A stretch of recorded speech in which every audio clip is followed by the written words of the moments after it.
baka siya yung 5 pansit canton dyan. Di ba ba yan?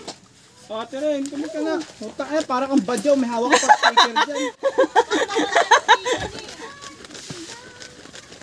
Padyaw.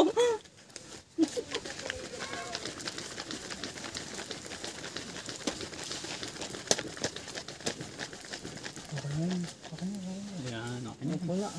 Okay na yan, nakapay na. Hindi na malakas yan. Isip lang yan. Hindi pa yung kahoy, mapo yung ano. Okay na, okay na, okay na. Yan na. Nagkain na sila sana. Okay. Mapoy na. Saglit na lang yan, lalakas yan. Dali, mag-load ka na. Tapos ako naman ang makikonnect sa Yami.